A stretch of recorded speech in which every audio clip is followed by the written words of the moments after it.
hopefully President Putin will agree to that also, and we can get this show on the road.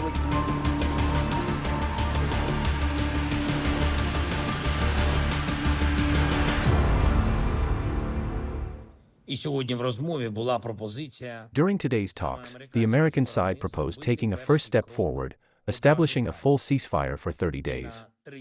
Not just stopping missiles, drones, and bombs, not just ensuring security in the Black Sea, but implementing a complete ceasefire along the entire front line. Ukraine welcomes this proposal. We see it as a positive proposal and are ready to take this step. It's a big climb down by Volodymyr Zelensky.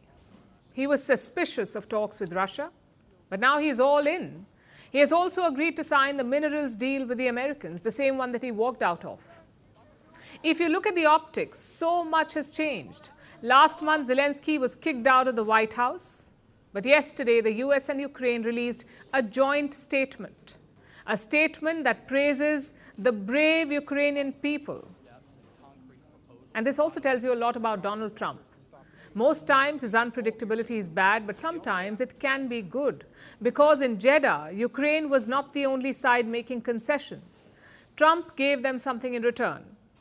He has resumed military aid and intelligence sharing to Kiev. Remember, both these things had been paused by the United States. The idea was to force Zelensky to the talking table, and it worked. Now that he's there, the aid freeze has been lifted. US weapons will once again flow into Ukraine. But the big headline, of course, is a ceasefire. Zelensky has agreed to it, so the question now is... We're going to take the offer to them. We're going to tell them this is what's on the table. Ukraine is ready to stop shooting and start talking. And now it'll be up to them to say yes or no. I hope they're going to say yes, and if they do, then I think we made great progress.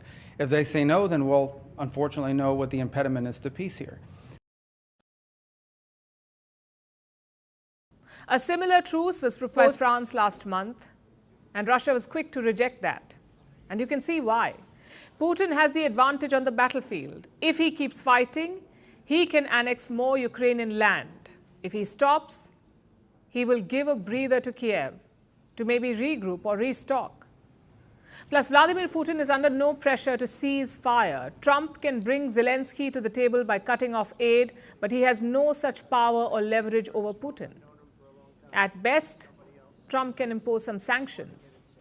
So militarily, a truce does not really make sense for Russia. It is a no-brainer. It is all fake. So what will he do? Will he demand a peace deal instead of a truce? Will he set tall conditions for it? Or will he agree and take it from there?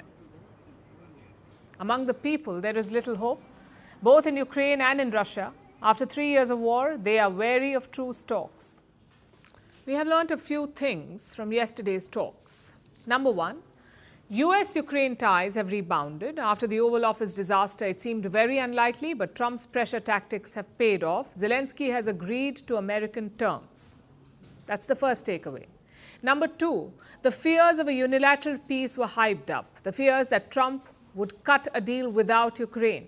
That's not happening. Clearly, that was not his plan. Yesterday's joint statement reaffirmed Ukraine's place at the table. It also hinted at a role for Europe. And finally, point number three, the truce proposal could move things along. Until now, every side has been keeping their cards close to their chest, but now they cannot afford to do that.